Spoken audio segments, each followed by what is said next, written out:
en Allemagne, pourtant déclarée meilleur élève de l'Union européenne, il y a environ 16 millions de pauvres.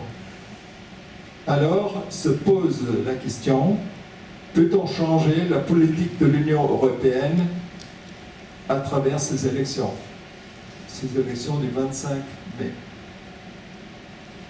Michel Mercadier, qui est à côté de moi, est un praticien de l'Union européenne à Bruxelles depuis 21 ans, au titre de représentant de la société civile associative, et il a été président de la Fédération européenne des associations travaillant avec les sans-abri. Il était un des fondateurs de la plateforme européenne des ONG sociales en 1995. Il est aujourd'hui administrateur de la plateforme sociale à Bruxelles. Il est membre du groupe d'experts de la Commission sur l'entrepreneuriat social. Il est aussi secrétaire pour la France du réseau européen anti-pauvreté. Et il est membre de l'association Attaque 66. Je voudrais d'abord vous féliciter de l'intérêt que vous prenez à l'Union européenne et aux élections du 25. Apparemment, cet intérêt n'est pas partagé, pas seulement à Banyuls d'ailleurs, mais dans l'ensemble de l'Union, et je dirais même par les responsables politiques, malheureusement. Ce que j'ai lu dans les journaux ces jours-ci de la part du président de la République dans Le Monde, ou du Premier ministre, ou de journalistes très connus, me déçoit énormément parce que le vrai débat, les vrais enjeux de cette élection ne sont pas posés. On veut une fois de plus nous faire croire qu'il y a d'un côté ceux qui sont pour l'Union européenne et de l'autre, les méchants sans doute, ceux qui sont contre. Or le problème ne se pose absolument pas comme cela. Même pour le Royaume-Uni qui prétend, qui menace de quitter l'Union européenne, en fait il ne s'agit pas de quitter l'Union européenne, il s'agit de renégocier une place différente, des options ou des opting-out comme on dit, c'est-à-dire des exemptions différentes pour le Royaume-Uni et non pas quitter l'Union européenne. Vous citez une citation de Jaurès pour contrebalancer un peu cette idée que l'Europe, au fond, on doit l'accepter telle qu'elle est parce que l'Europe, c'est la paix. Jaurès disait « Le capitalisme porte en lui la guerre. L'Europe d'aujourd'hui, c'est une Europe néolibérale qui organise la guerre sous une autre forme. La compétitivité, c'est le terme qu'on emploie dans le jargon européen. Mais compétitivité, c'est la concurrence entre les États, c'est pas l'union entre les États. C'est la concurrence entre les salariés. C'est la concurrence entre les jeunes, les actifs, les vieux. C'est ça qu'organise l'Union européenne actuelle. Alors, pour aborder les vrais enjeux, je propose de commencer par analyser les pouvoirs. Quand il y a des enjeux de pouvoir, il faut regarder qui a le pouvoir, qui a le plus de pouvoir, qui a le contre-pouvoir. Par exemple, pour les accords internationaux, et nous évoquons tout à l'heure les traités transatlantiques qui sont sur la table. Sans l'accord du Parlement, ces traités ne peuvent pas être mis en œuvre. Les ressources propres de l'Union. Vous avez entendu parler du projet de taxation des transactions financières. Sans l'accord du Parlement, ça ne peut pas fonctionner. Le cadre financier pluriannuel, je l'ai évoqué tout à l'heure, il doit avoir l'aval du Parlement européen. Et puis, il y a un certain nombre de sujets, une cinquantaine que je ne vais pas citer, sur lesquels le Parlement européen est obligatoirement consulté. Autrement dit, toute l'information est là, et si les parlementaires travaillent avec la société civile, avec les représentants des citoyens, ils peuvent intervenir, ils peuvent modifier. Je pourrais vous donner des exemples de ces modifications, je peux même en donner un tout de suite. Vous avez tous entendu parler, au moment en 2005, de la directive Bolkestein. Vous savez, le plombier polonais qui devait venir chez nous. Cette directive Bolkestein, extrêmement dangereuse, a été votée sous une autre forme, grâce à l'intervention des associations de la société civile, et évidemment, l'accord du Parlement européen. Il faut l'unanimité et par conséquent, le président de ce Conseil européen, M. Van Rompuy, va rechercher le compromis. Et si vous avez un sale gosse qui dit « moi je veux pas, moi je veux descendre le budget de 10%, moi je veux pas ceci », on va chercher à trouver un compromis avec lui. Autrement dit, un État un chef d'État qui veut orienter ou réorienter la politique européenne peut le faire. Il ne peut pas le faire tout seul, il va falloir arriver à un compromis, mais il peut le faire. Ce que je voudrais vous montrer, c'est qu'il y a des possibilités d'évolution, de faire évoluer cette Union européenne, à condition naturellement de le vouloir. Les pouvoirs en dehors de ces institutions. Il y a d'abord, malheureusement, mais c'est comme ça, il y a d'abord une tutelle idéologique qui date de la fin de la guerre, qui date du plan Marshall, qui est celle de l'OCDE.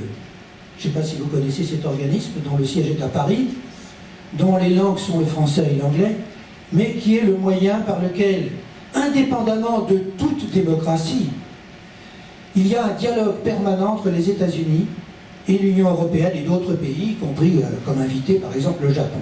Il se trouve que je fais partie d'un des groupes de travail sur la croissance solidaire de cette OCDE.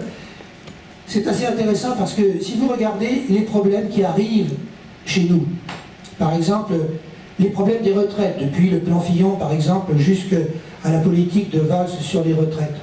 Et si vous regardez les documents de l'OCDE, vous voyez qu'il y a 5 ans, il y a 10 ans, il y a 8 ans, toute la politique qui est en train de se mettre en œuvre est déjà dans les recommandations de l'OCDE.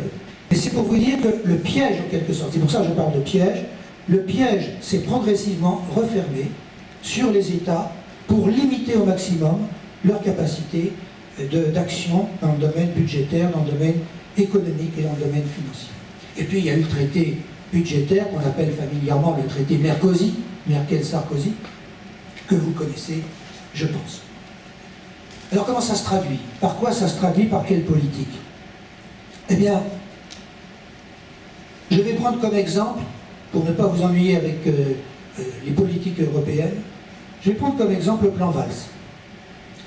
Et je vais le lire tel qu'il est écrit, et là je vous conseille de le lire. Si vous avez un petit peu de temps, vous cliquez sur Europa, vous demandez le PNR France, vous le lisez en français, pas de problème, et vous reconnaîtrez tout à fait le plan Valls, qui vous a été annoncé dans la presse comme plan de M. Valls, d'un certain M. Valls, qui est la réponse, mot par mot, ligne par ligne, aux impératifs de la Commission européenne. C'est un autre document que vous pouvez lire sur Europa, qui est très intéressant, et qui s'appelle « Recommandations spécifiques par pays ». Donc pour chaque pays, la Commission européenne dit « Voilà ce que vous devez faire. J'ai regardé les indicateurs de votre pays, et en fonction de ma conception évidemment de l'économie, et du budget, de la politique, vous devez modifier ceci, reculer l'âge de la retraite, vous devez augmenter, diminuer par exemple le SMIC, ou bien, etc., etc. Alors, qu'est-ce que ça donne? Eh bien, la France s'engage dans ce document à redresser ses finances via des économies de dépenses, par un effort, je le cite, sans précédent, sur la dépense publique de 50 milliards entre 2015 et 2017. Vous avez déjà entendu ça.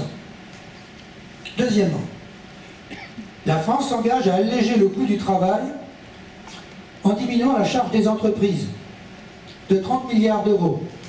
Vous avez entendu ça. La fiscalité des entreprises de 6 milliards d'euros. Petite parenthèse, pour vous montrer que c'est pas très sérieux tout ça, parce que c'est très idéologique. Cette diminution du coût du travail, elle va jouer sur 0,4% du coût du travail français par rapport aux autres. Or, le coût du travail, il évolue, donc quand vous prenez la Bulgarie, qui a le coût du travail le plus faible, jusqu'au Luxembourg, il évolue entre 2 euros au niveau horaire et au-dessus de 30 euros pour les pays qui ont le coût du travail le plus élevé.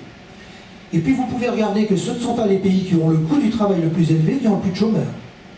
Tout ça, c'est pour vous montrer, sans rentrer trop dans le détail, que c'est véritablement une vision idéologique, une application de règles idéologiques qui sont mises en œuvre et qui sont même discutées et contestées par des économistes. Mais ceux-là, on ne les entend jamais faire avancer un certain nombre d'idées. Je prends une idée, par exemple, dans le calcul du déficit structurel que calcule la Commission. J'ai apporté ici, si ça vous intéresse, le document budgétaire de notre ministre des Finances, qui montre bien que le budget présenté, que vous pouvez trouver sur Internet très facilement, le budget présenté par la France est aux normes de l'Union européenne, avec les indicateurs de l'Union européenne. Alors ça s'appelle l'indicateur de déficit structurel. Eh bien la France peut très bien dire, attendez-moi, vous faites, comment vous le calculez votre indicateur? Ah, vous y mettez les crédits d'investissement. Moi je ne mets pas les crédits d'investissement. Par exemple, transition énergétique, c'est pour l'avenir. Je ne les mets pas dans le déficit structurel. Et le calcul devient tout à fait différent. Il faudrait que la population, par exemple les indignés, les indignados espagnols et les indignés d'autres pays, puissent se regrouper, puissent agir. C'est en s'appuyant sur cette société civile, mais élargie, très très élargie par rapport à ce qu'elle est encore aujourd'hui, que nous pourrons faire évoluer non seulement les parlementaires, mais également les technocrates, mais également la culture, ce que les médias ne font pas. Voilà pourquoi moi je ne suis pas optimiste, mais je suis engagé, parce que je suis persuadé que la transition est possible, une évolution est possible, une réorientation de l'Union européenne est possible. Je partage cette idée avec mes amis d'Attac.